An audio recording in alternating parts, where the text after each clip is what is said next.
Buongiorno everyone, welcome back to the Magpie Channel TV. Welcome to TMC Podcast episode 11.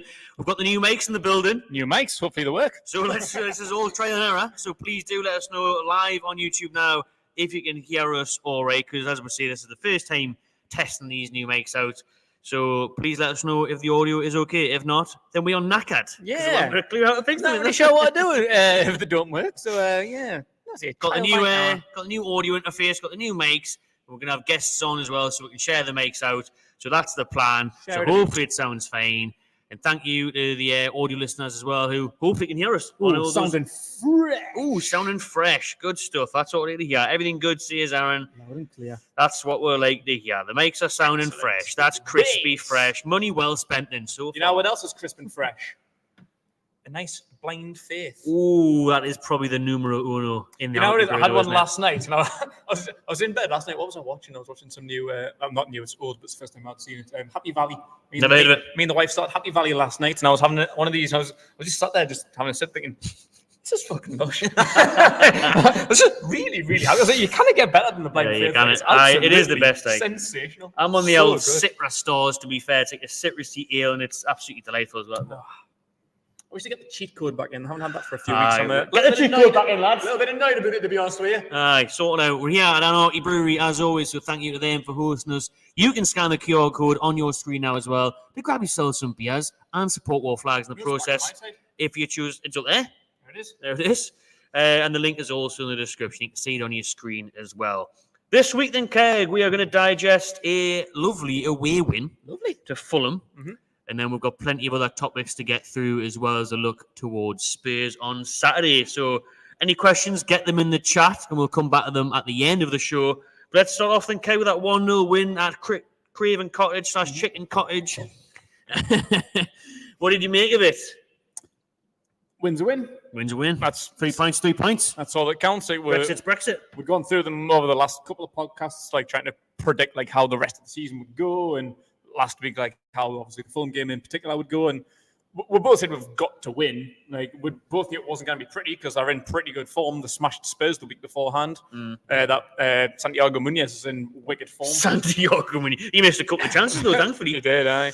But no, they're a tricky team, and especially going away where we've had a bit of a choppy record this season. Mostly kind of shit, not really the best away, but unless it's Fulham. Unless it's Fulham, 3 times, December, February, and April. We'll beat them now. So 5 weeks in a row at in the Premier League at Craven Cottage. But no, it's a good win. I don't think it was really the best performance, but obviously we've had more and more injuries that we just cannot even get a hold of these days.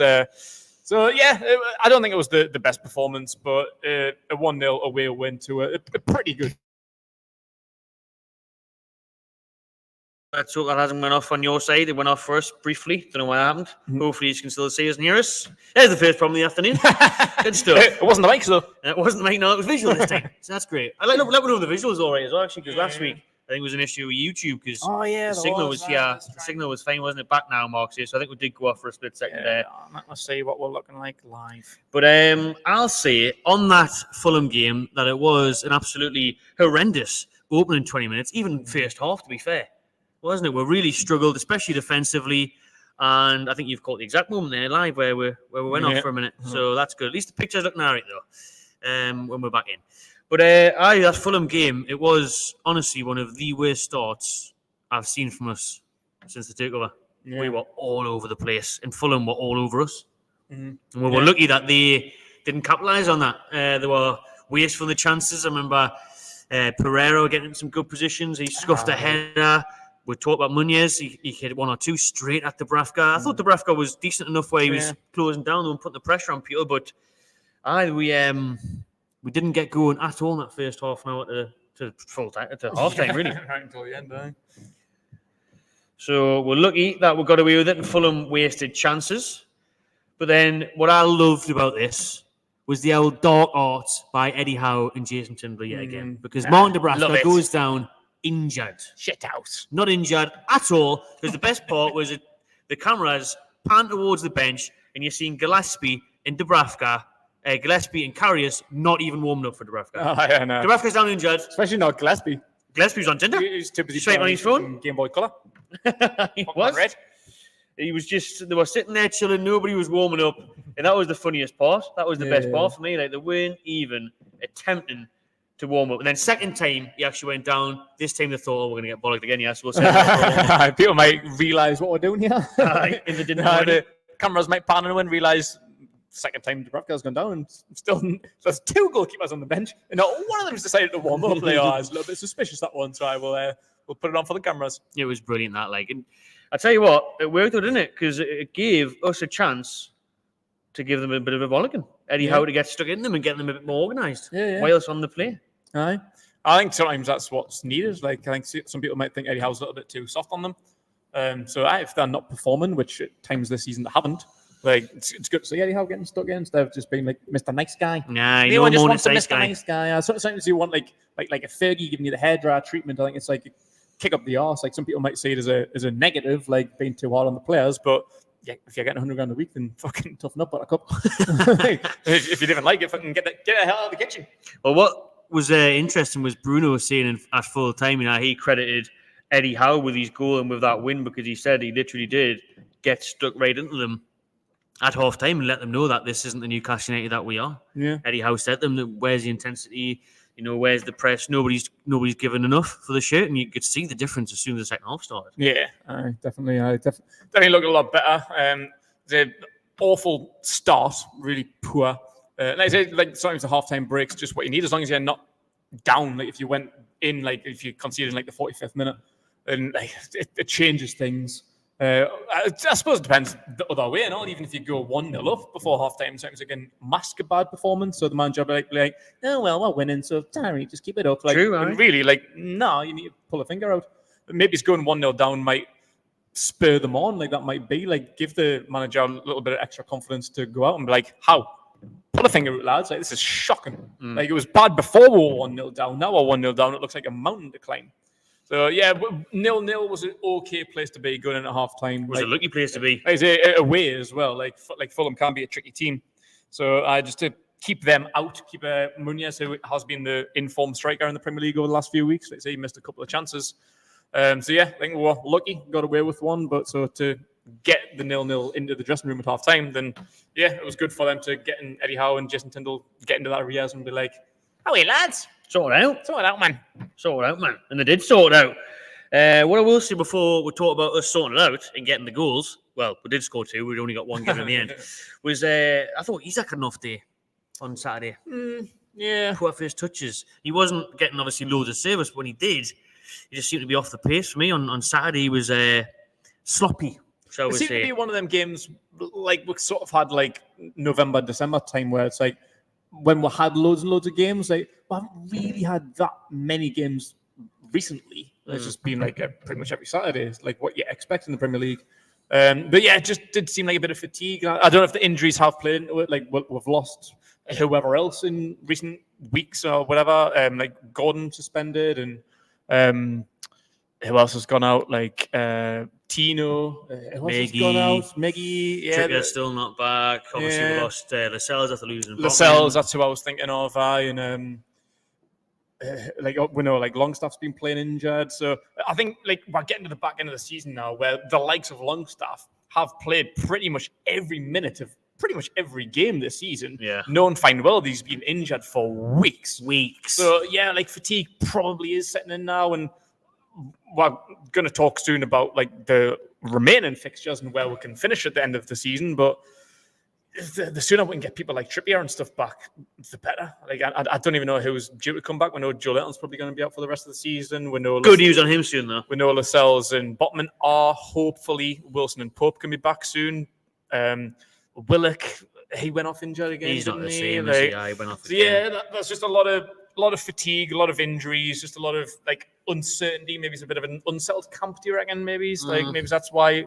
Like I say, Fulham's a good team, especially away in good form. Smashed Fulham last week. Like, it's a hard place to go, but especially I think if you are like just need like a week off. Like, it's not like you can like phone in sick at work. Like, can I come in the day, mate? Like, come and do this next week. Unless you're Mark Gillespie. Unless you're Mark Gillespie. He's had the last 3 years off. But yeah, I think maybe fatigue is just sitting in a little bit, and these injuries obviously aren't helping. Like suspensions, like Gordon's stupid red card against West Ham. It's just you didn't need that, man. Like Bruno's yellow card. If know. he's I can't get it. He's fucking paid the ref off him. Like I think it's after Spurs this weekend. It's finally done, isn't it? is that the last one? I'm not think sure. so, Because that's been pending for it. Like Bruno's the kind of player that gets yellow cards. Like pretty much every other game, you can put him on your bet build and pretty much guaranteed yellow cards. But how many games is it now that he's gone with that one? It must be like since February or something. I think I'm surprised that the Premier League teams haven't started a conspiracy against us. Yeah, the Saudis are paying off the Newcastle paying people off again, is it? because it's unbelievable how he's lasted this long. Absolutely unbelievable. But Smart though, he's a clever bloke. hopefully he does get one past Tottenham, and hopefully, as you say, it is like the kind of cut-off point. Hopefully, them yellow cards are rescinded after the Spurs game, and he gets away with it scot-free. Because we can't really afford to lose Bruno at this point, because Longstaff's been playing far too injured. No Tonali, Joelinton, Miley's out. Willock's picked up an injury. Anderson's just come back into the team. Like, who the hell we're going to play? Like, if Bruno's out, who's the game after Spurs? Who we got next? Thankfully, you're on about phoning sick, but thankfully we do have a week and a half off after Spurs. Oh, we do. We should have been playing Palace next weekend, but because of Palace, Man United, but because of them being in the FA Cup, and Sheffield the week after, it's been thingied. So then we've got Palace midweek and then Sheffield. So say Bruno gets suspended for the Sheffield game and nobody's back. Who we're playing? Longstaff. It'll be Longstaff, Anderson, and who else is the other midfielder? We haven't got one. That's it. Everyone's injured. We haven't got Willock then either. No Willock, no Bruno, Joelinton, Tonali. That's it. You'd have to put maybe get Sharon that DM role like everyone's been banging on about for the past 4 years. Or you'd have to maybe play when Miggy used to drop into like a left centre midfield role. He did that once or Gordon twice. Started there against Chelsea last game of last season, didn't he? I think was it Gordon Bruno and Almiron the midfield three against Chelsea last game of the season? Because the only other option would be obviously have a Joe White, one of the youngins or something in there, wouldn't it? So it's gonna have to be. I don't need to thought that. So fingers crossed he gets through it, but hopefully Willock can be back by then. Like they've got 2 weeks off. If you give Willock, you'd hope so. But when he came off again, and Eddie Howe said he hasn't quite recovered yet, it shows again that we're playing players for injuries because we haven't got another choice. What do you mean? Like he hasn't recovered yet? Like he's played for the last 3-4 games. I know. And you see, he's former shadow of himself, though. Complete former shadow of himself. His first couple of games when he came back, he was our age, but the last couple, he has looked a bit sluggish. Caught up with him. He hasn't got that energy that everyone was desperate to see back. Wasn't it? Missing he's got pace, like, and he's got like one of them most like underrated paces in the Premier League. Like he can shift. Like, once he gets on the ball and he's running down that left hand side, like he can move. Like, but yeah, he hasn't really shown much of that.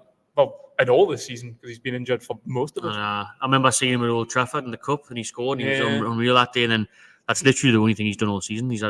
It's a shame now because you'd hope maybe he's fit enough for Spurs. Because I remember last year against Spurs, that 6-1, he was unreal. That ball, some of the passes he was playing to Isaac and getting amongst himself as well. So let's hope that he's at least good enough to make some sort of impact. Because what Newcastle have missed massively, what were missed against Everton was the bench, wasn't it, man? Like, there's no options off the bench, and even at Fulham, bringing on Harvey Barnes changed it again. And bringing something different, bringing some spark to the side down the left. Surprised he hasn't been starting. To be fair, he's got to start. Since he's came back, he's looked good. Not just the 2 Fulham goals. He scored one 2 weeks before that. Who did he score? His first game back. Luton. Scored against Luton on his first game back. 2 against West Ham. He is a class player. So, I think he's maybe keeping him just so he does have an option off the bench, just so he does have some sort of impact. But against Spurs, where Spurs could easily take a couple of goals lead, they're on fire this season, but you want to be starting him because I think Murphy now he hasn't been great the last couple of games. So I think Eddie Howe's just a bit unsure of who to start on the right because Gordon and Barnes are both better on the left. Exactly. So it's like Almiron and Murphy are his only really right wingers, and we've spoke about it nearly every week that we need one in the summer. We should have signed one last summer, but they can both play that because they're both actually right-footed. It's probably more of a natural position for them. Like I know they're both like cutting in and having a shot, but they're both right-footed players. It can't be that much of an adjustment. It's not like asking a striker to play goalkeeper. It's pretty much the same fucking position, just on the different side of the field. I think Gordon. The question was, would he be as effective from the right that he has been on the left? Because obviously, majority of his goals have been the cut in against the City, the Sheffield United. That's why Barnes is better on the left because he's good at that. Because he did that for the winner against West Ham, didn't he? Yeah. But to be fair to Gordon, I thought he looked good against Fulham on the right as well, and he did actually play a lovely floated ball in. for the Shaw goal. That was ruled out of VAR. He played a lovely chip ball in. We'll talk about that now. Then, the VAR decision to rule out Shaw's goal. Going from the right, dinks one in. Burn and Bassey go up. Burn and Bassey go up together. Yeah. Burn does maybe get a little bit of a nudge, but the ball's already gone, man, isn't it? Yeah, no, it's a harsh one. Like, I think VAR always looks worse. Like, slow motion always looks worse because I think Burns like extended his hand, so he's like kind of straight armed. Looks like he's shoved Bassey when he didn't really. Like, it is soft, but I can see why VARs give it, but I still don't agree with it. I think it's still a bit of a soft and shit call. But I think when you look at it in slow motion, you see like the shove. It's not a shove, but that's how it looks in slow motion. So I think that's why it's being given. It definitely looks worse on camera than I think it actually was. So yeah, I think Fulham got lucky with that one. Like, definitely. Well, not one of them complained, which was the thing that pissed me exactly, off. Not one of them complained. Bassey's in the goal, picks himself up. They're all going back to centre circle, ready to start the game. And that's what it is though. Like, VAR makes it worse because it's in slow motion. Yeah. It makes everything That's look not how the game's worse. played. It pisses me off when the ref goes over and you know the outcome is going to be. Yeah, I think once I seen like Burns like straight arm, I was thinking, I think this might be taken off. Yeah. Which was a shame because for me it didn't affect the goal. It didn't stop. Anyone. Then like Burns just beat him straight up. Like, and the balls beat both of them. Way above them. So I thought that was a crap decision, and it goes back to VAR. For you, is it doing more harm than good these days, or do you still have faith in the system, or what would you do? I was in favour of VAR even before it came in. Like, before there was even talks of VAR. Like, I was ahead of the game. I was saying like we need something like to come in because like the Lampard goal against Germany in the World Cup, like things like that. Like that was got the watch for that now. That was before goal line technology, and goal line technology came in long before VAR. But goal offsides and dodgy things like red cards. I always thought like they should bring something in because every other sport has it. Like American football has it, like tennis, cricket.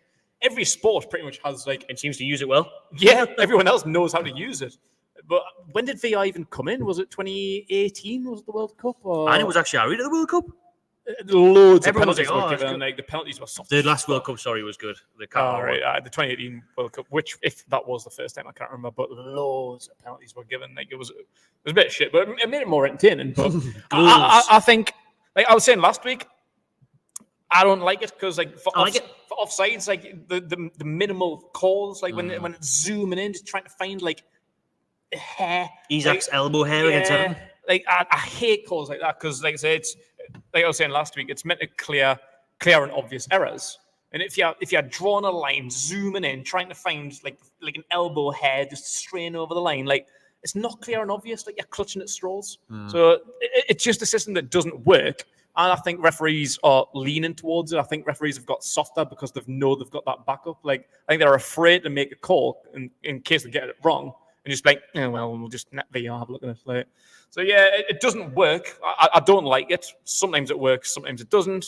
But when it goes against you, like the Burn one, like it just makes you realize like it's just soft as shit. Like it's not sorting out the clear and obvious errors like it said that it was going to when it was introduced. And was it now 6 years later we've had VR and it's still shit. Like it still hasn't been fixed. The European one I like the goal line, the offside one in the Champions League. That looks mint. Like that really works because it shows you like the graphic that they use. Like I think they use it a couple of times. Like a 4D sort of image. Yeah, was it PSG? Was it Burns' goal against PSG? Like that went to VAR and like it shows you like that technology works. So why don't you have it in the Premier League? Strange, so some people can use it, but we just don't. It's shit in the Premier League. What do you think has to change, and because I didn't really watch American football. You clearly do. As the viewers that already know, but so they use it in their game. What are they doing right that we're doing wrong? Then what can we take from them? Maybe or take from because loads of people have suggested things like they're doing rugby or cricket, or can we get an appeal system in there, or can we give a thing where you get a time limit to maybe make a decision or. I think time limits need to come into it. Like I don't think they really have that in the NFL, but what they do have is like an appeal thing. So in each half, like the head coach can throw a challenge flag. So they've got like a red flag in their pocket, and if they say something that they don't like, they can throw that flag and get it looked at. So each team gets one of them each quarter. Did you say? Each half. Each half. Yeah. So each 2 quarters, you can like throw a challenge flag. I think they've recently changed the rules on us. Like they change the rules every year, but I can't remember what they've changed it to. But obviously, we don't get timeouts; they do. So unless you already housed dog arts. unless you already have, he gets timeouts, figgy time. He gets timeouts. But yeah, if you throw the challenge flag and the decision's upheld, then you lose a timeout. So it's like kind of costs you to throw the flag if it's not worth it. So you need to be like kind of smart about how you use it. But obviously, I don't really think that's something we can do, obviously, because we don't have timeouts. But I don't really know what VR can do, like what like the NFL are doing. I think it can take a bit of time, like the NFL do take a little bit of time to look at things, which is one of the things that pisses people off about VR in the first place. Like VR, like that's one thing that I would say about VR. Like going back again to clear and obvious errors, so it was to take far too long. If you look at it for like 30 seconds. If you look at it and you still can't make your mind up within 30 seconds, then just go with the referee's original decision. That tells you the decision, doesn't it? Yeah. If you're taking too long, exactly. Is it not? Then it's not clear and obvious. obvious. Not clear and obvious. If you're taking that long, then it's not clear and obvious. Like, just go with the referee's initial decision. And that's why I think referees need to get their balls back. Aye. Like, get your Pierluigi Collinas. Like, It takes away too much power now, doesn't it? Yeah, it does. So the referee needs to have the balls, make a decision. Yeah, VR can go into his ear and be like, oh, we're not too sure about that. Let's have a look at it. And then, 30 seconds. If you haven't decided in 30 seconds, then go with the referee's initial decision, crack on, move on, stop whinging about it. Aye. That's the thing, though, now, like, the American sports, and obviously a lot more time and stop-start and stuff. We've already seen, bloody hell, especially in Newcastle games lately, and I think this is a contribution towards the injuries this year, is the amount of added time. Yeah, Fulham had 9 minutes at Craven Cottage. I We don't had, really it was get 4 all this minutes in the first half of stoppage time. So there's another 15 minutes, man. Yeah. Added on. So I know they said they were going to do it the back end of last season, because I think they figured out that the ball was only in play for, was it like 53 minutes or something in a game? All the fans were hammering us for that, weren't they? Yeah, so I kind of get that aspect of it, because like the game should be 90 minutes, and again, like to the NFL, like people say it's 2 stop-start, but like you can stop the clock. Like, so you get your game time. Like, the play clock can run just the kind of same as it does in basketball with, like, the shot clock. Like, the clock can run, so the time can still run out while you're deciding what play you want to run. But ultimately, like, the time does stop. So you get your time, like 15-minute quarters. You get your play time. Whereas in football, you get your 90 minutes, but how much is actually played, because the clock ticks. And you used to have maybe 3, 4, 5 minutes added on, but still, like the ball's only really in play for like 50 odd minutes. Right. So you're not getting your full 90 minutes. So yeah, I think it is slowing the game down a little bit. So that's why I get that adding this time on, but you could use like the NFL and stop the clock.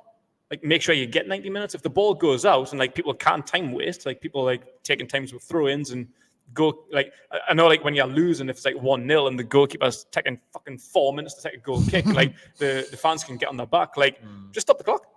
Like, time waste all you like. We're gonna keep playing. We're gonna play 90 minutes.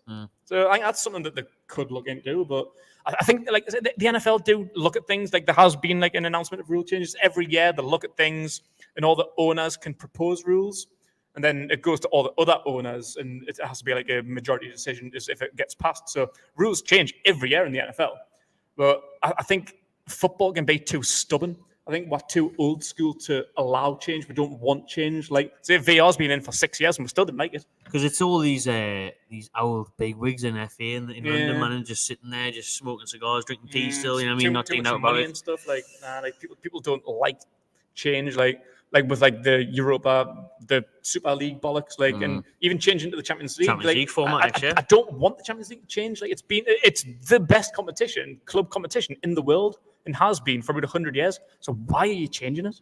I think because people want to try and move with the times, but when it comes to like rule changes, like a stop clock or things like that, like people didn't want to hear it. Like, they just want to let referees ruin the game, basically. Well, thankfully they didn't ruin the game in the end, because Bruno Guimaraes stepped up on his 100th appearance and smashed it into the back of the net to give Newcastle United the 1-0 win. Bruno's 100th goal.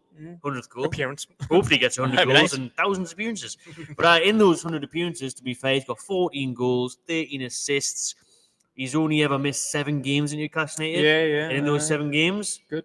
3 of them were before the final. We've won none. Zeros. Every game Bruno's missed, we've lost. Oh, really? How much of a start does that prove how important he is to the team? Yeah, well, we're in shit form before the cup final because we were crapping our pants a little bit, weren't we? Because we lost all them 3 games after the Liverpool red card. Was it Liverpool? No, it was Liverpool was where Pope got sent off. Oh, no, it was Southampton. Southampton in the semi-final, wasn't it? Semi-final, second leg, he got sent off. So I missed Liverpool and a couple of other games before that. Yeah. So yeah, I don't know what the other 4 games would have been that he's missed. I think he had a couple of injuries last season, I think. I don't know what games they were, but yeah, he is obviously important to us. Like whenever he's not playing, I think we do look a lesser team. I think we've figured that out like before the cup final. Like them 3 games, we're void in midfield, and especially without like Tonali and Joelinton, like without Bruno, as we were saying before, like if you got the booking against Tottenham and missed the Sheffield game, like we'd be fucked. Like he's just like they say he's missed 7 games out of 107. Like goes to show you that he's fit. He's not a Joe Willock. He's not a thankfully he's not a Callum Wilson or anyone that can pick up injuries. Like he'll play on. He's even Sean Longstaff. Like he's playing injured, but you can tell. If Bruno's playing injured, you cannot tell because he's still performing to a high level. So, yeah, top class acts, and that's why we need to make sure that he's here next season. We cannot be accepting any 100 million plus bids from anyone, whoever wants him. Fuck off. We don't want your money. I mean, we do. Well, we do need it. Don't want it. If you want to give it, but yeah.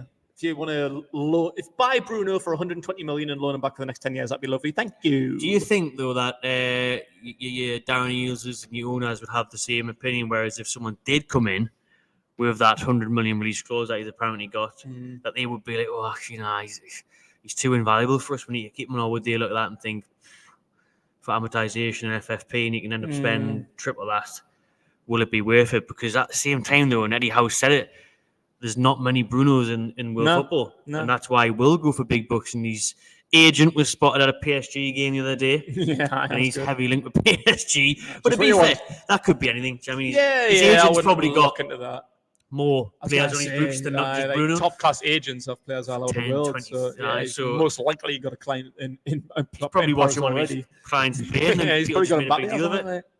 So he was there in Paris, but oh man, just after that game, we've always said we need to keep him, build a team around him. But after that, it just emphasizes it more, doesn't it? Yeah, absolutely. And I don't really know the details of the contract. So if he has got £100 million release clause in his contract, and someone comes along and triggers it, I don't know that they can do anything about it. I don't know if they can say maybe a player they might not. Yeah, like I don't know if they can say like I don't know if I want to do that or not. Like I don't really think they've got a choice. It's like Chris Wood.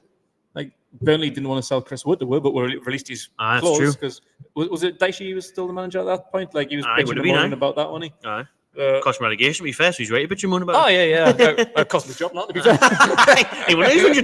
He didn't even see out the season. He got sacked before the end of the season. Tell you what, now though, Woody's been on smoke. Apart from that chance he missed the other day, which was Chris Wood, I know, where he smashed off the post from 2 yards out. But I think he's the third. Was he the third or one of the top highest goal scorers in the league this season? Especially permanent goal ratio. He scored goal of the game. Well, he scored 3 against us. He scored like 13 or 14 goals this season, man. He's on fire. Absolutely on fire. Yeah, that's why I said we should have kept him. But anyway, going back to Bruno. Yeah, we shouldn't sell Chris Wood, but that's another story. With the injuries we could have done with him. Yeah, obviously we don't want to sell Bruno, but yeah, if the 100 million plus offer comes in, but then again, like you say, if there's a release clause, no one's going to have to pay over 100. No, like we would want 120 plus if we could. Now you want to give him a new contract and get the release clause. If there's a release clause of 100, then who the fuck would pay that? Like you only going to have to pay 100 maximum. Like someone might be trying to cheat you and say, "Oh, we'll come in with 80, 90," just to say like just kind of tease you a little bit. Like we'll come up to 100 if we're going to have it, but if you want to negotiate with the word 80 to 90, then so be it. But yeah, it's going to have to be whatever the release clause is. If it's bang on 100 million, if someone comes along and triggers it, then we're knackered. But yeah, hopefully not, because it would definitely be a shame to lose him. And you can tell that he doesn't want to go. Like everything that he's said in his recent press conferences about his future tells you that he's happy here and he wants to build something here. Like I get that, like because Newcastle is like a project. Like some players, they'll eat that shit up. Like it is like something to get excited about. Like everyone plays for different reasons. It could be financial. It could be for trophies. If you want trophies, then being at Newcastle right now probably isn't the place for you. If you want to go to Real Madrid, Man City, then crack on, see you later. If you want money, go to Saudi Arabia, go wherever you want. But Newcastle's appealing to some players that want to get their teeth sunk into something because it is a project and most likely long term. So like that's why Bruno came. Like he could have, like in Trippier, they could have stayed and fought in the top 3, top 4 of France and Spain and played Champions League football. Easy, no worries, piece of piss. Well, now they came to Newcastle for a project, something exciting, and I think more and more people will do that. Hopefully, the long-term vision doesn't take too long to get a hold of. Like we've already played Champions League football, and that's why Bruno would have come long-term. He probably didn't think he was going to play it this season, but I think that's just a taster. Like he's played Champions League football and he's played in the cup final at Wembley. That's just a taster. He's going to want more. And in, I don't know, 3 years, 2 years, he can go and crack on with another adventure if he's got bored of us or if we've achieved what we want to achieve. Like he might want a new challenge, and fair play. Everyone else probably does. But like I think that's why Newcastle is such like a sexy thing to do, because it's different. It's not just going to Man City and just win the league every year. How class I am. I tried to watch their Netflix program the other night. I watched the first 10 minutes. I was just so bored. Nah. It was great because they showed the Newcastle 3-3 draw. Oh, did they? At the start, so that was nice. But then after that, every week they just slapped them teams. I watched. And I was just like, I think I watched the first couple episodes when they'd done All or Nothing a couple of seasons ago. But again, I think other than just watching Guardiola at half time, like it was just a bit boring. He just flapping his hands a bit all the time and just telling them how much he loves them. That's how he was doing in this new Netflix one. Wasn't really that bothered about that. The Spurs All or Nothing was class though because of Josie on it. Also, Dele Alli. lockdown and all. Dele Alli, Danny Rose. Danny Rose got a ball again. I mean, it may get good, but I think unless you're a Man City fan, you just get bored of seeing them win 6-0 every week. I was just say I've had enough of this. And then obviously you know that it's the treble winning season, so it's just everything's. Yeah, you know it's going to come. It's just everything's just them, just so happy and winning all the time. It's just to the end. But Bruno, obviously Man City are linked with him. They're also linked with Paqueta. Apparently they've made big moves on him the day, if you believe Twitter. So probably don't. But obviously they did look at signing him in the last window, Paqueta. So hopefully they go for him over Bruno, because the thing is with Bruno, right? You can see how much he loves it here, and he gets it. And I don't think you want. I think he should. And he will stay for at least another year, because you mentioned he's had tasters and it is an exciting project. And now, if these new FFP rules come in where obviously the restrictions are going to be taken away, there's not going to be points deductions anymore, and there's just going to be big fines. We hope that's going to be the case for us anyways. Then again, that gives us a big chance of increasing everyone's wages like they have done, and then obviously keeping a hold of our best players and buying more than when we've been restrained to. Yeah. Because if you look at it for me, Bruno, right? PSG, I'm not rating that move at all. I know he loves Paris, his missus loves Paris, but it's a shit league, man. It really is. It's a terrible league. Yeah. I'd rather watch the Championship all day long. It's way more entertaining. There's more. Even PSG, I don't feel that are exciting anymore. I was there. That PSG Messi for a season. They weren't even that good. Like they had Sergio Ramos for a season. They're doing opposite now. All the youngins on it. Neymar's not there, but it's just not exciting like that. That Emery, who we played against, he's class. He's Emery and Koulibaly and that. They're trying to bring through the youngins. Yeah, I just don't really give a shit about PSG. And like I said, the French league's shite. I think it did get rated. Whoever does it every season, like someone like rates like these leagues, and they like fell out of the top 5 easily. I think even the Championship's rated higher. Honestly, Championship's way more competitive and exciting. Better than the French league. Like yes, you've got PSG, class team in Champions League. They could go all the way. I think we smashed them, but. Should have won them. That's the thing, and now like we could quite easily have beat them twice. Like that just goes to tell you, like they're the sweethearts of France. Like how many years in a row have they won it? Like, I think he broke the mold, didn't he? When was it bottom? Lille won it. Lille. Oh yeah. Lille won it a couple of years ago. But other than that, they've won it about 9. It's like 9 of the last 10 years. But I'd forgive Bruno of like a Real Madrid or a Barca or something that came in from a huge club. Wins everything, but your PSGs and even Man City, you think, you're already in the Prem, Bruno. I know you're going to win the league, and that was City probably. But at the same time, he's not going to be as loved here. He's not going to get the passion. Our fans are way better. Yeah. And you've seen midfielders go, and obviously Bruno's levels above your likes of your Calvin Phillips and that. But Calvin Phillips went there, highly rated, 50-odd million. Flopped, like in and out the team. You know that you're going to get that. Like how many times is I know Grealish have injuries, but 100 million. Grealish barely been picked this season. Yeah, 100 million. Yeah, he's had injuries, but even when he hasn't really been great. He's dropped out the England squad. Is this his second season at City or his third? Third now, I think. Third. I didn't know. No. He's won trophies and Hamad Almiron, but no, well done, class. Nah, stay, Bruno, man. Got to stay. Who doesn't stay this summer? We'll finish off on these two, and this sums up the injury crisis. Still a tune. Still at Fulham. Paul Dunn, Matt Ritchie came on as substitutes. Thankfully, though, no draw this time. late subs now. No So drama, no mistakes. I did shit myself when I seen Dummett coming on because I know it was late, but it's Dummett. Well, I'd seen what he'd done 4 days previously. And especially after the Everton midweek game. Yeah, I did because it's only 1-0. Like if we had like a couple of goal advantage, then I would have been irate. But it was only 1-0. I was like, go on, get a repeat. Can I get a rewind? I was thinking, Devin, bring down Mooney in the box, please. Yeah, I just had a really bad feel. My heart sank when I seen Dummett come on. I was like, especially when I seen 9 minutes added on. Oh yeah, I thought he's going to bring down Willian. Yeah. He'll put the smallest, oldest player on the pitch to bring down. Probably will. I think he did absolutely with Ashley Young.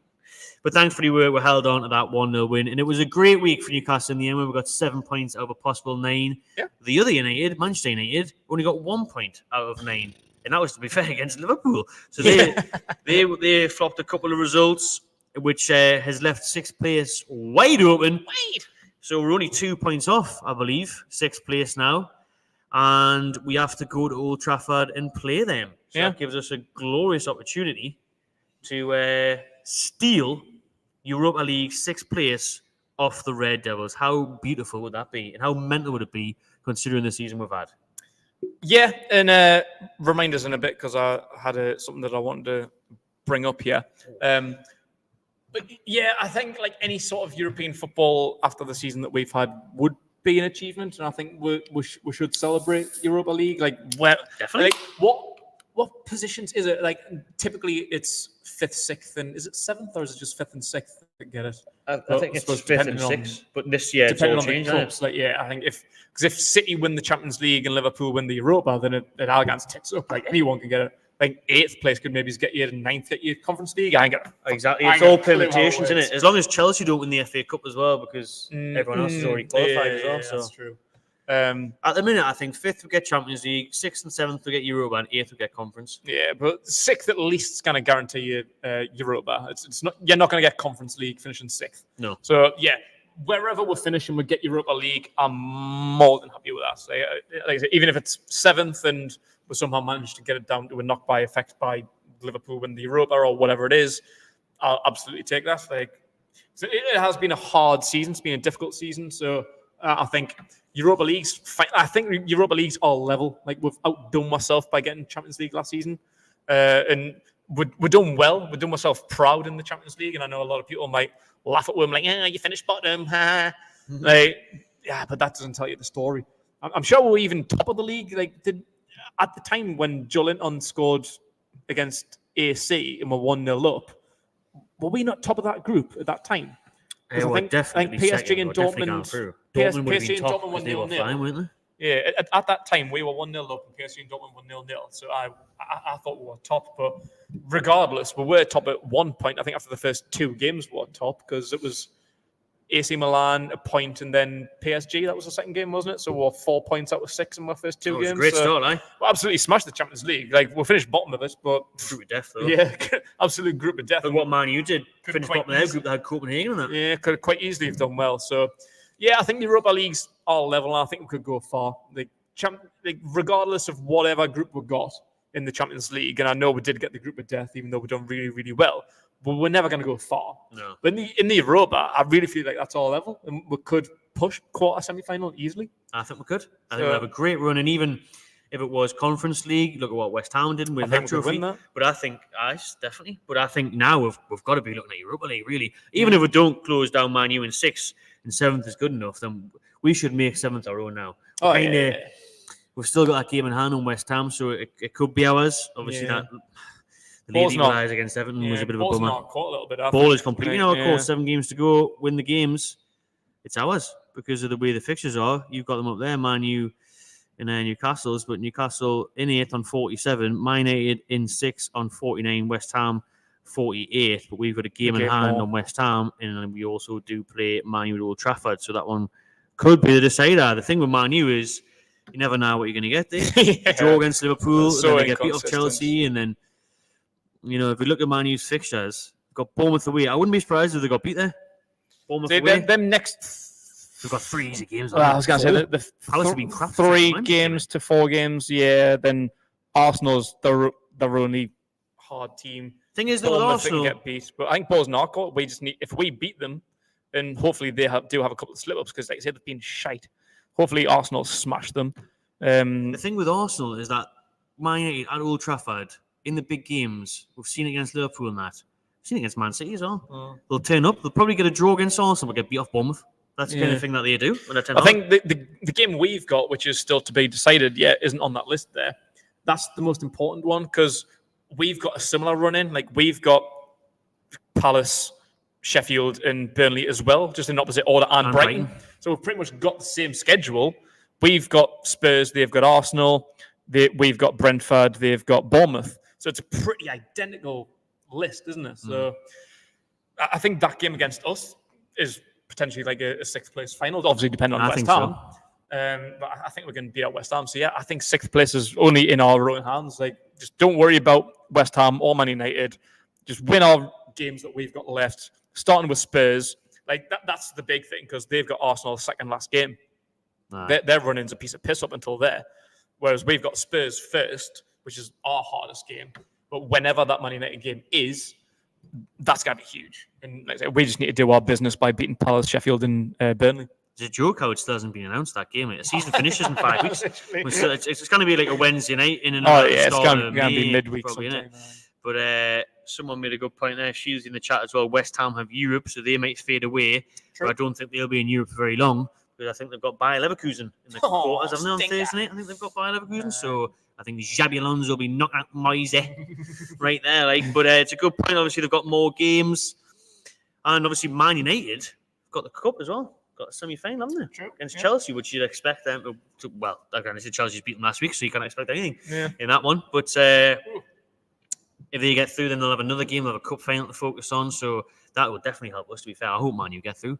So they've got a final at Wembley to focus on. More games, more distractions, and then they get it that way anyway. So, but I honestly, I'm buzzing that we're even in the mix for a sixth place finish after the season we've had, man. I think that's an unbelievable place to be. And again, how does that correlate for you compared to last season's achievements? Obviously, well, that was the thing that I wanted to bring up. That was what I was going to put in. So nice little segue into that one. Segue. So I was going to ask you that, like, in comparison to last season, would you see if we finished sixth and got Europa League, for example, would that be a bigger or if not on par achievement with finishing fourth last season, knowing how shit of a season that we've had in terms of injuries, more games, Champions League, pressure of trying to get back to a cup final and doing one better, having Sunderland, like the group of death, like injuries, suspensions, like this season's been a fucking shit show compared to last year.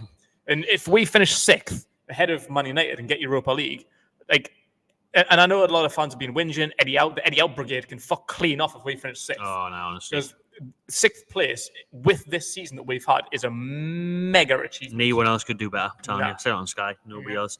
And answer your question, I think it would be definitely more impressive, to be honest. Yeah. Because fourth last year, we were in third for loads of the season. Yeah, I was good that we didn't finish above Man U last year. Because we haven't finished above them in obviously absolutely forever. So I think we were probably better throughout the season. Oh, definitely were. Especially this season. Definitely were.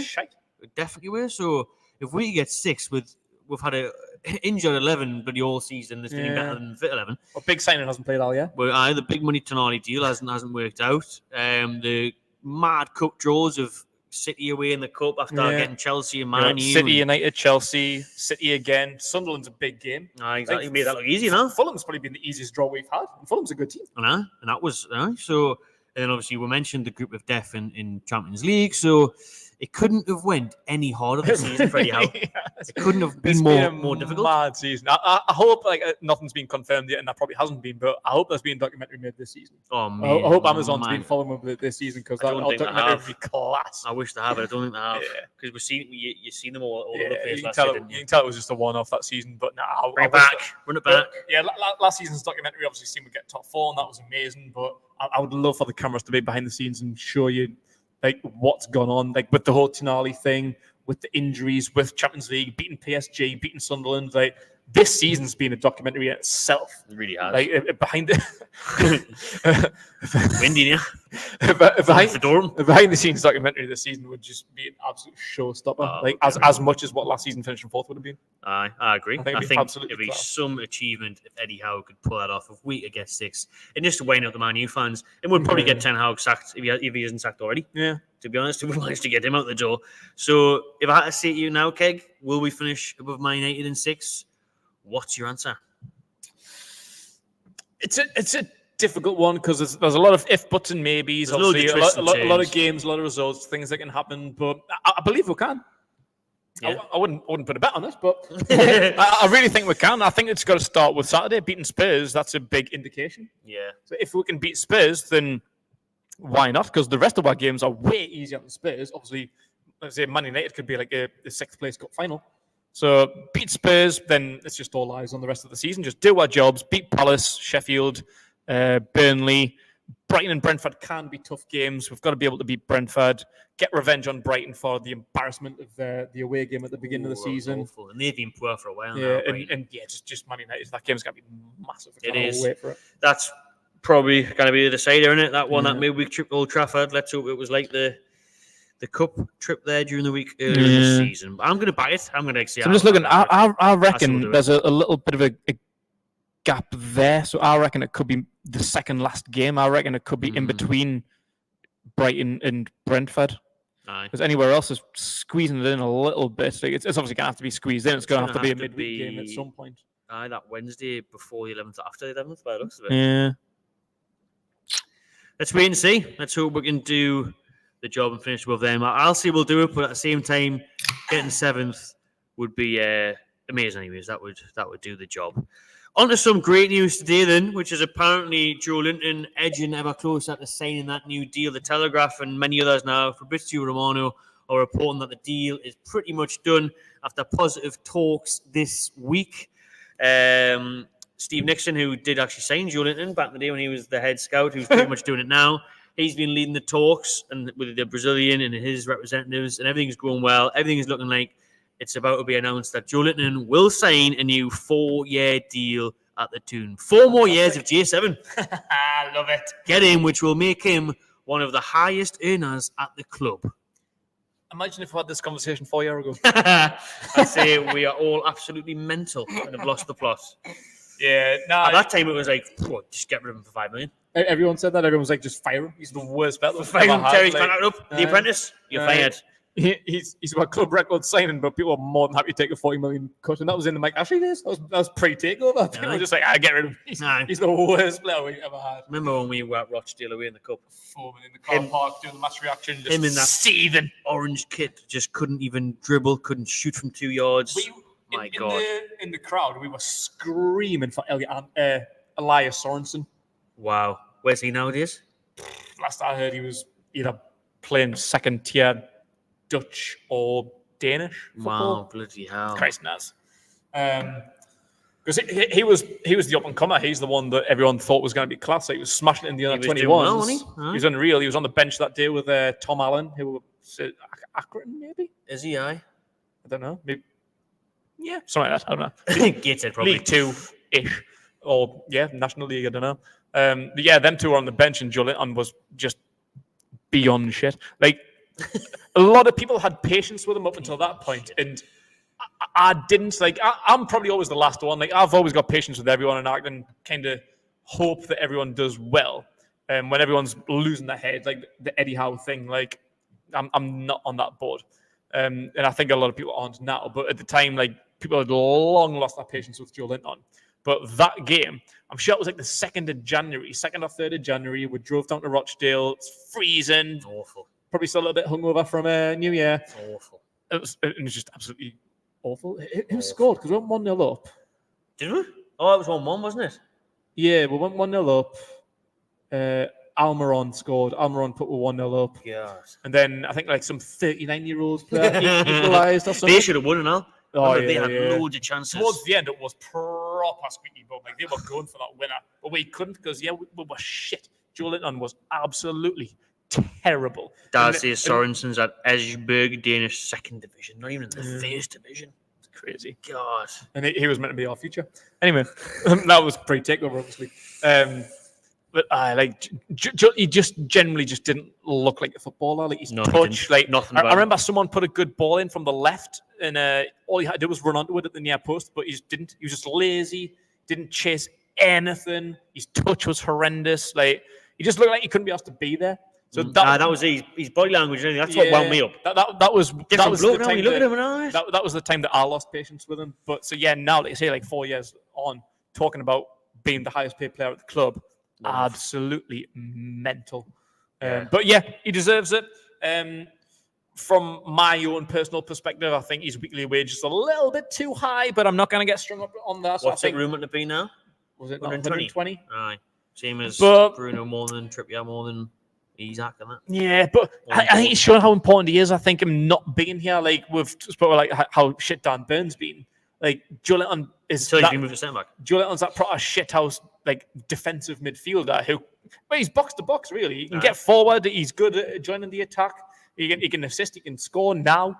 Yeah. How did that bloke at Rochdale who couldn't shoot from 2 yards out score that goal against AC Milan? And that volley, oh my days. God almighty, man. What? I don't know. This needs investigated, to be honest. Let's say Eddie Howe. Transformation. Eddie Howe deserves a job for life for what he's done to Joelinton. Aye, literally. Joelinton should be paying him $120 a week. Yeah, who should get $120 a week? Kieran Clark, aye. He should be on like a compensation package. He should be, aye. That's set for life. Joelinton should be giving him like a little backhand. Yeah, Lockie's set for life. There's $20,000 there.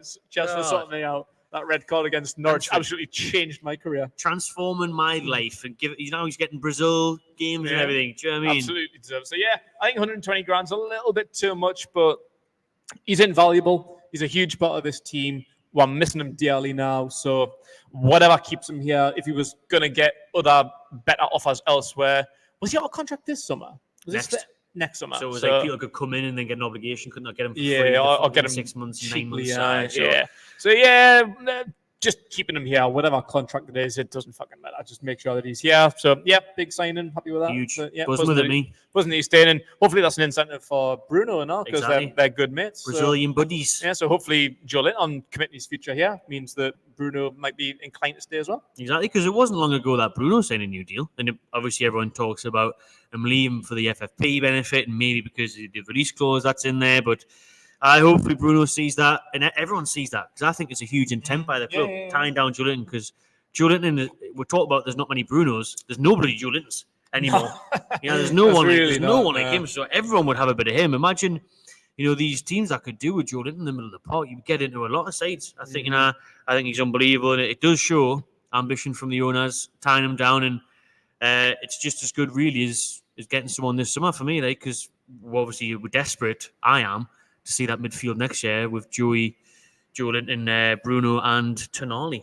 You know what I kind of like and think it's kind of funny that I want to get your opinion on is how hated some players are.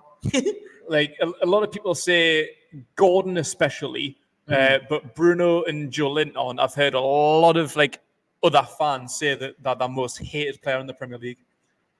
Who, Joelinton or Gordon? Joelinton, Bruno and Gordon. I hear that a lot. Gordon I get because I hated him at Everton. Yeah. And I get it because, we've won a lot of penalties. But that's why VAR's here.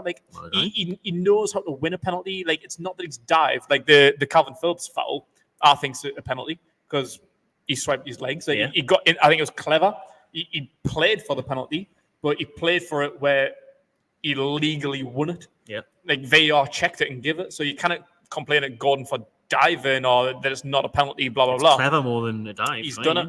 But yeah, people just hate our players. They will do. I think it's kind of funny. I love it. I think it's especially cry about on Twitter. It's especially the Arsenal fans, obviously, for Joelinton and then pushing the back. And then Bruno because he wins fouls against everyone, and Gordon because he apparently dives. Gordon, Bruno's celebration from winning throw-ins. I think people get rattled at that. I think loads of people obviously hate us for the team photo, would they now, don't they?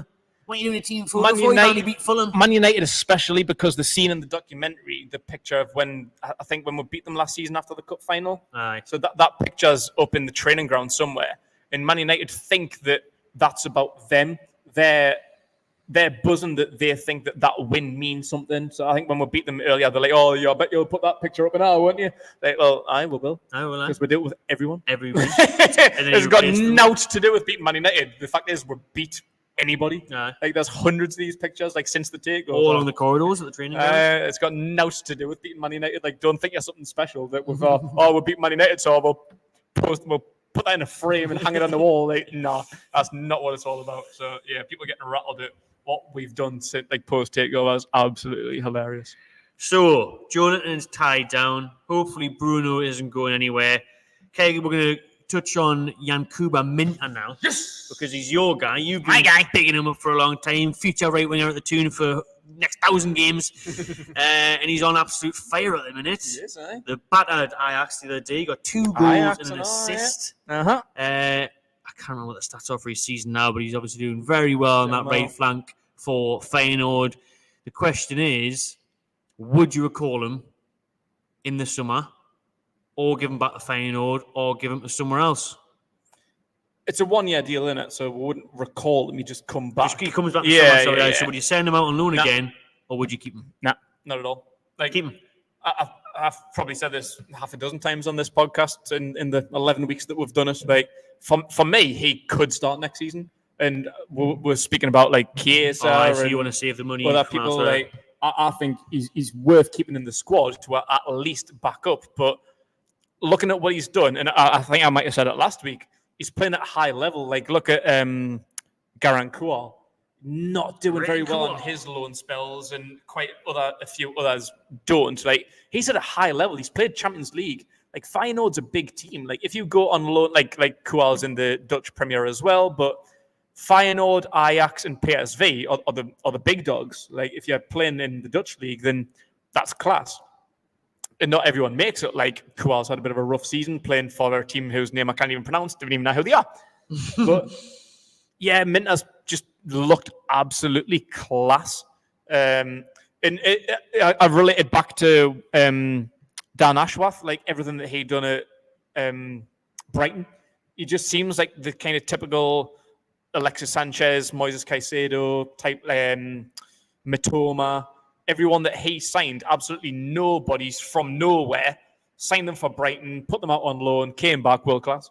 Yeah. And I feel like he's the epitome. I think Kual was the first signing sort of in the Dan Ashworth era, so high expectations were on him.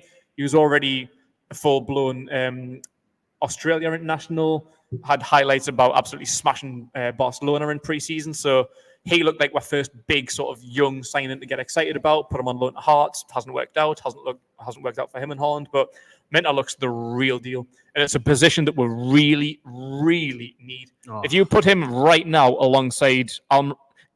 right now, fuck next season. Right now. Maybe that's why I said recall. Get him back for Spurs. Put him alongside Almiron and Murphy. Who are you starting? Oh, all day long. I'm Minter. So that's what I'm saying. Like, we know what Miggy and we could go out and sign...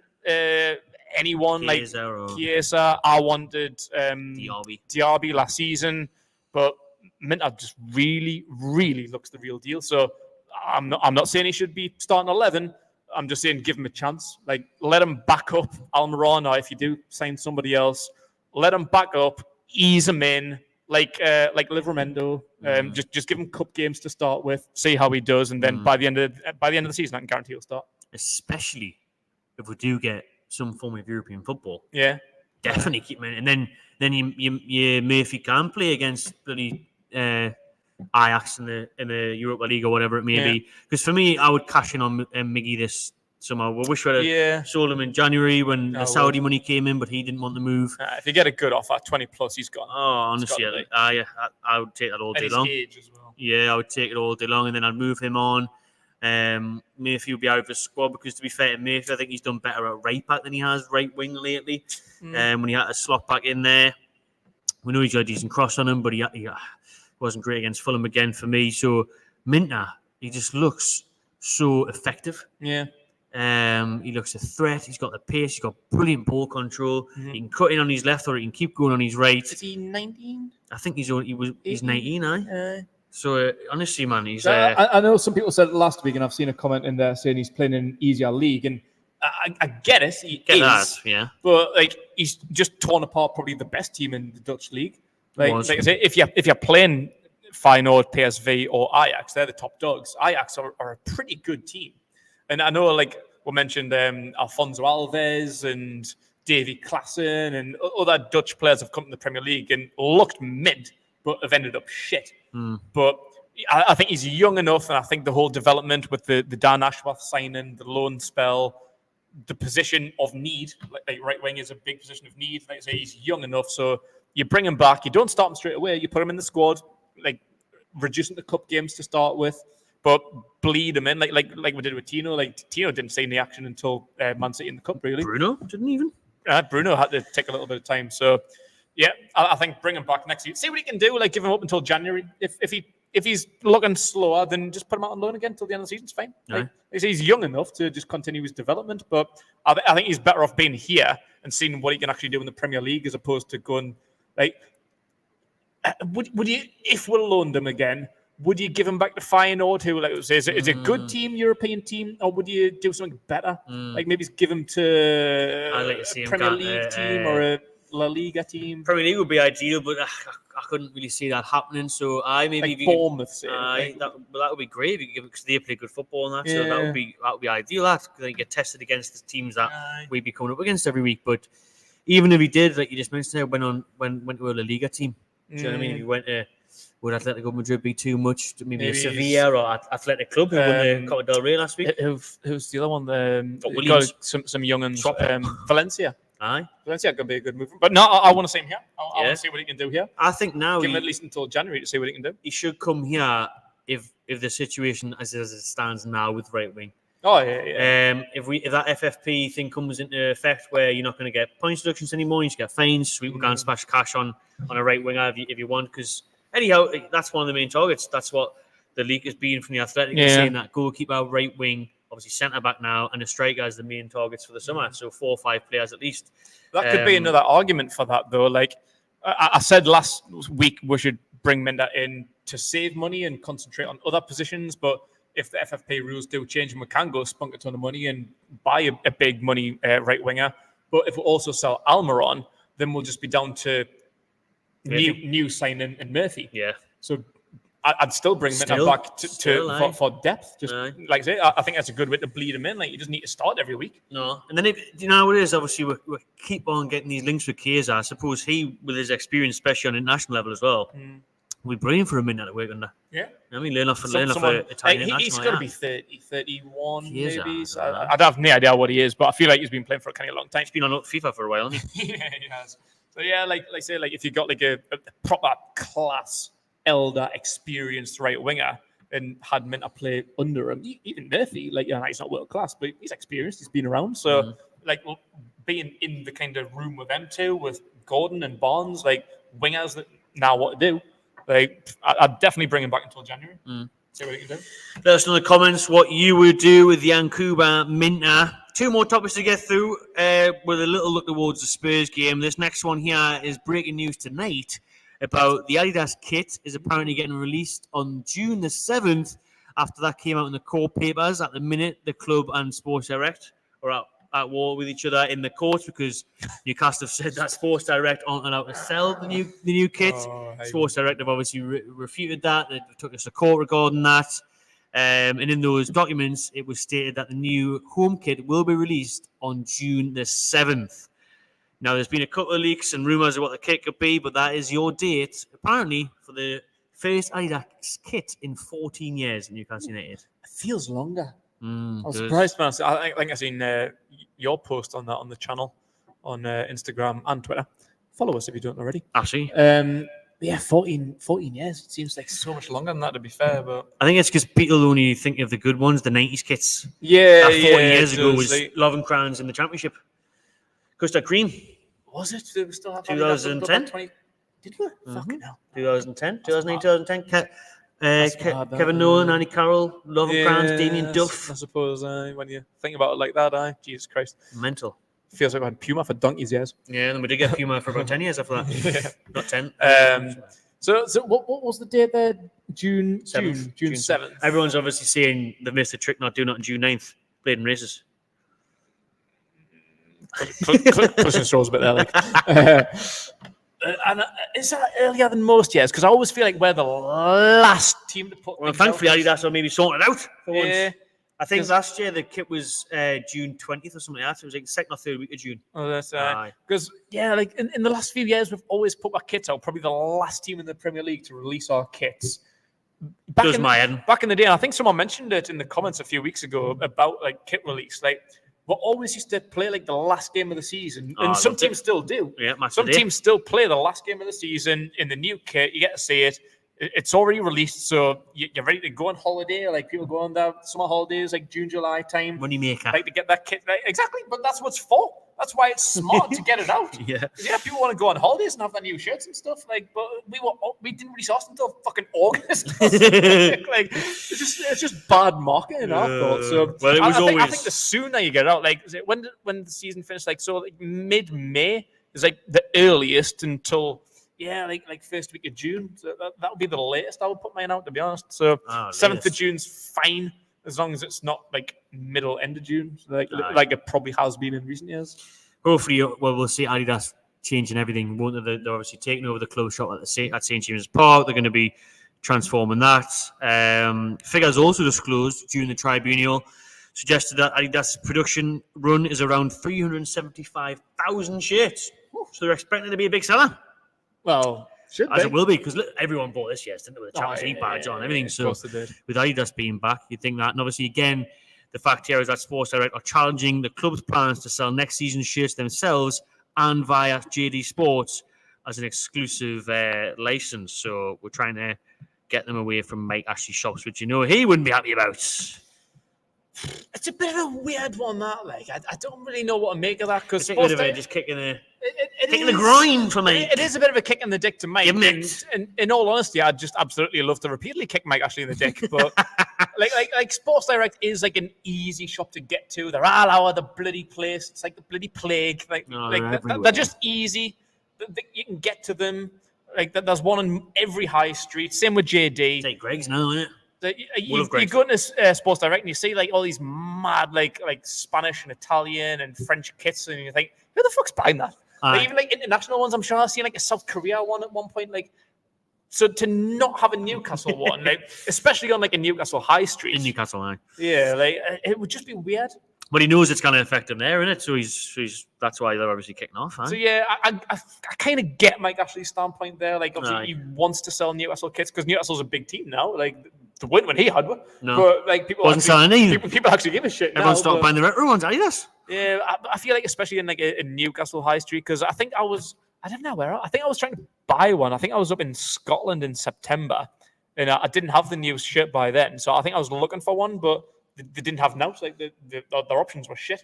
So I was thinking, like, if they had Man City shirts, they had the fucking Scots buying a Man City shirt. No. So that's what I was thinking. I was thinking, like why is Newcastle not like more popular? Like we are a big team now. Like we've had the takeover and whatnot, but I know it's going to take a while for it to be Man City's level and Man United and Liverpool and Arsenal and whatever. But especially on Newcastle High Street, like not to be able to get a tune top in Sports Direct or JD in Newcastle is weird. Like, as much as I want to hurt Mike Ashley and I'm a fan of it, repeatedly kick him in the dick all day, every day.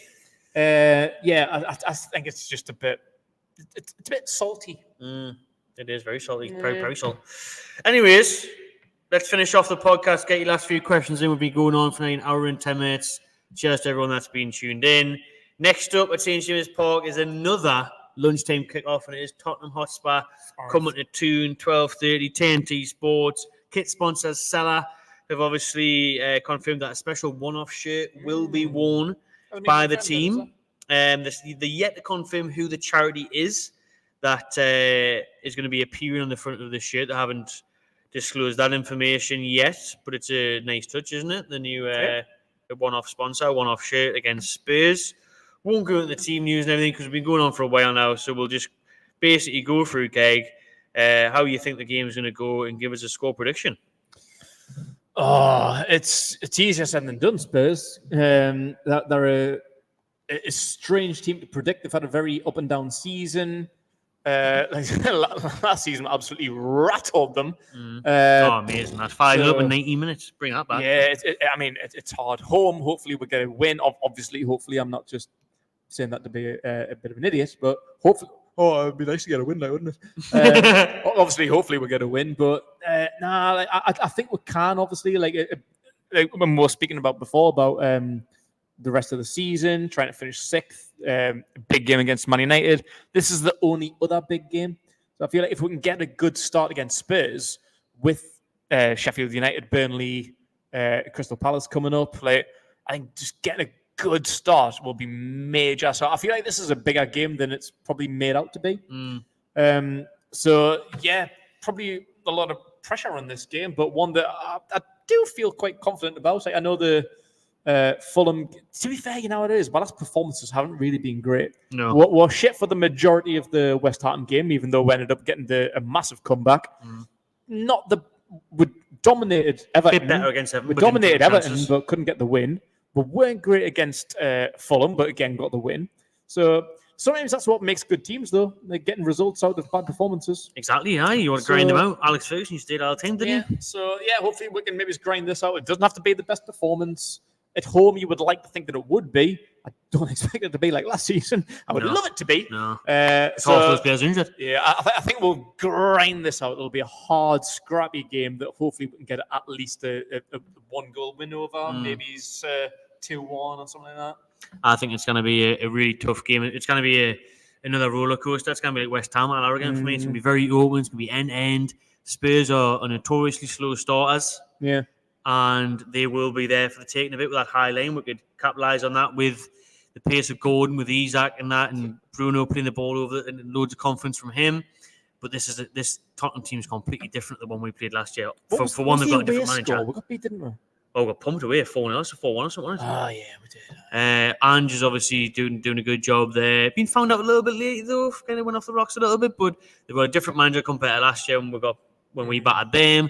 They've got a completely different team. Listen, Lloris was in goal from last year when he's not even there anymore.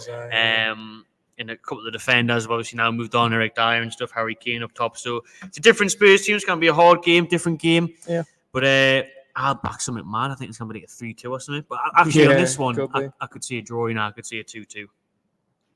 Which wouldn't be bad. If we got the 3-2, if we won, but we were dog wank, would you accept that? Oh, I'll take the 3 points. Dog wank 3 points all day long now. Like dog wank 3 points for the rest of the season.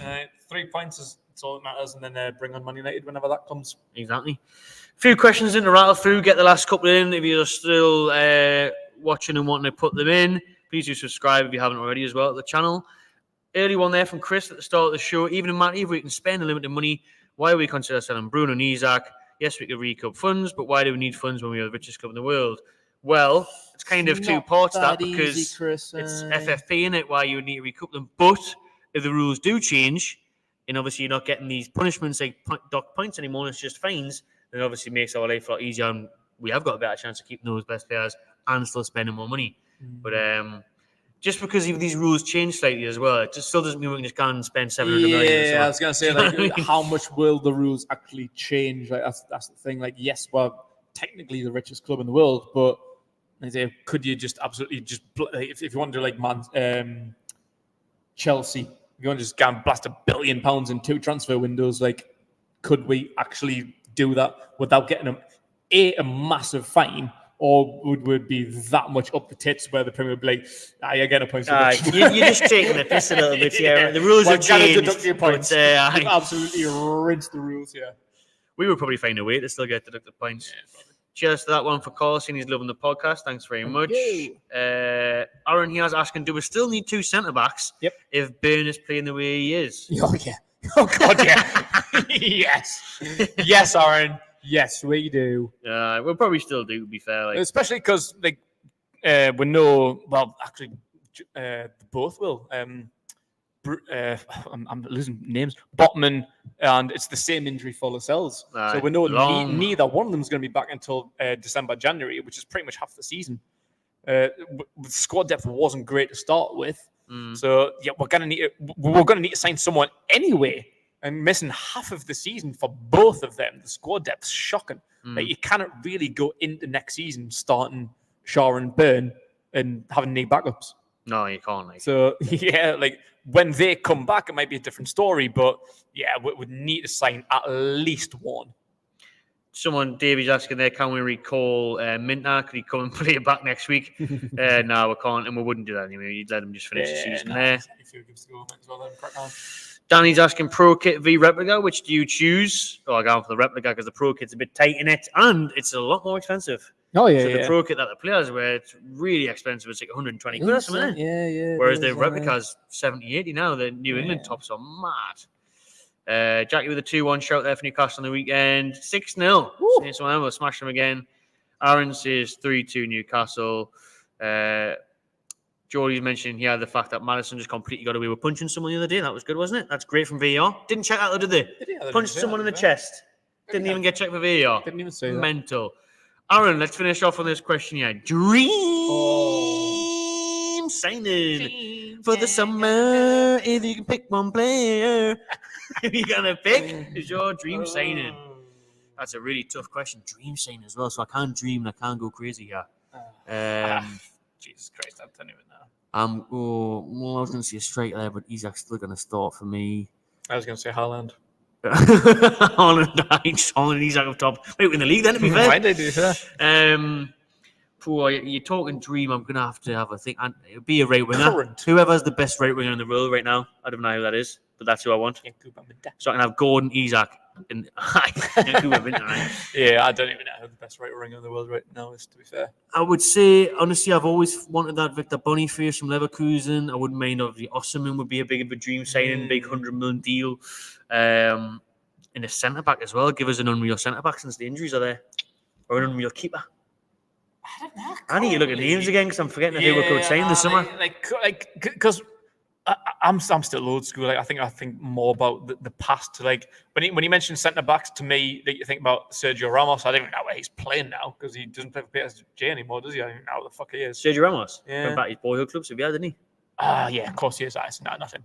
And yeah, like Van Dijk, like he hasn't been. He's like 30 odd now, so you wouldn't get Van Dijk. Ruben Diaz.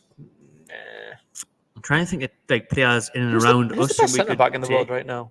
Who's the best centre back in the world right now? Probably Gabriel or Saliba from Arsenal, to be fair. Them two are on fire. In the world? Maybe it's Premier League.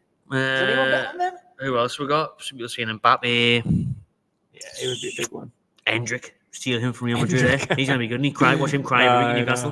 No, can't be elsewhere. Like, I don't know who the best thing is, to be fair, nowadays. Like, all these youngins. Take it back to 2009, though. I'll tell you all about that. Give you some tips about who's going to break through. We should have went through that list that you had of the top 20 young players from brilliant Michael Chopra was on that. Like, to be fair, we talk about going back in time. These players from There's some Mackhams on there now. From the list from what was it 442 or something? Was it? Match magazine. I used to buy that now. Match magazine. I think me granddad used to get that weekly. I used to have the league table on my wall and everything. Stack of them. Unreal. This is a list from Match Magazine out of Bellingham. That's an easy one. Jackie, you'll definitely have Bellingham. This is Match Magazine's Premiership Wonder Kids from 2002. Number 20, none other than our own Michael Chopra. Some of the mentions on that list there. Viana from Newcastle at 12. Milan Baros. Some of them did alright, to be fair, in the end. Not great. How young was Milan Baros in 2002? I was going to say. Especially at Liverpool. You must have signed for them. John O'Shea. Grant Ledbetter was number 5. Jesus. And Thomas Butler was number 2 from Sunderland. Who the hell is Thomas Butler? I was going to say, name sort of rings a bell, but I don't know if it does or not. They got Kolo Toure at 3 and Wayne Rooney at 1, right? Jermaine Pennant had an alright career. John O'Shea. Who the hell is... I've never heard of Vicente Abuso either. Yeah, from Man City. Kieran Richardson. Ended up like the Mac was now, didn't he? Anyways, there we go. That'll do for this week's podcast. Someone should be saying you for a record deal. They're right there, like, aren't they? To be fair, that's the next step. Dreams, eh? Next step. There we go. There's the next step. TMC Records coming at you. TMC Records, aye. Can get that in the works. There's the new adventure. Big Renty album coming 2024. Records, aye. We need to get a started again. To be fair, Simon Cowell. Sign me right up. Right then, thanks everyone for tuning in to this week's podcast. If you watched on YouTube, cheers. Please subscribe and like if you haven't already. Shout out our audio listeners as well. Remember, you can catch us on Spotify, Apple, Google, anywhere else you get your podcast platforms. Yeah. Subscribe to my channel TV, give this one a thumbs up, and enjoy yourself. There.